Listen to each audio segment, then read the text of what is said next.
Okay, in this video I'm going to briefly talk about how to add thickness to a surface.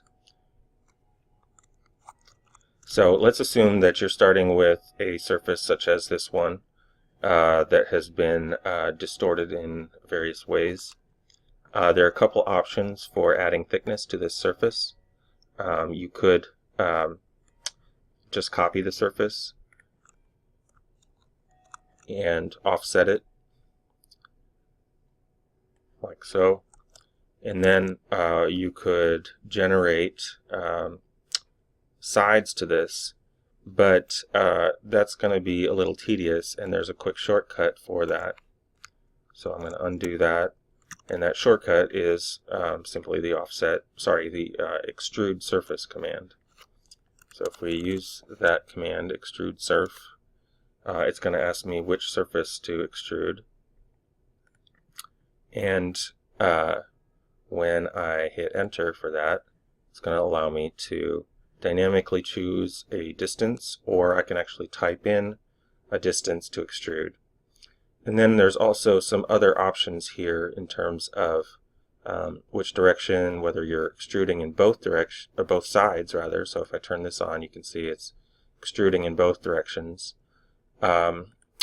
You can specify whether or not it should create a solid. If you turn that off, then it'll just create the sides. And then there's a few other options, like whether or not it should delete that original surface, etc.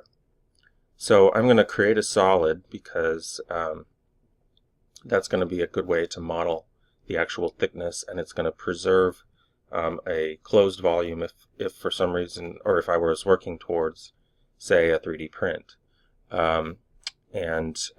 I'm going to type in a distance of 1/2 inch, and it's going to assume when I type in a positive number that I want to extrude in the positive direction on the z-axis.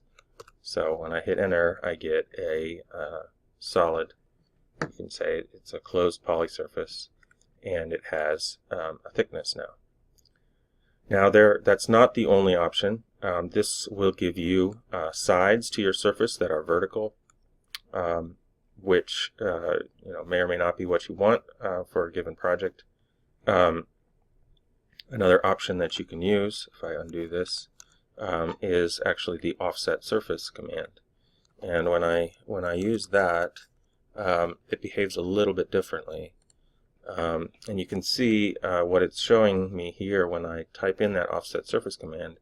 It's showing me the actual vectors that represent the surface normals, or the vectors that are perpendicular to the surface at these different points. And what that's showing me then is what or how it's going to offset my surface at any given point, or at least the direction. So you can see here, for instance, when I offset this surface, it's actually going to extrude away from the edge instead of vertically. Again, you have some similar options to the Extrude Surface command, including creating a solid or not, creating an input, or deleting your input or not, and whether or not you want to extrude in both sides.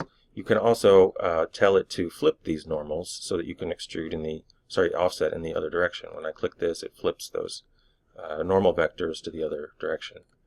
But just like in the Extrude Surface command, I can set a distance, and I'm going to tell it 1/2 inch. So you can see the way that it offset that surface, it attempted to do that offset along those normal vectors. And so you can see that it's not vertical there as compared to the Extrude Surface command. So those are just a couple options for giving thickness to a surface. Thanks for watching.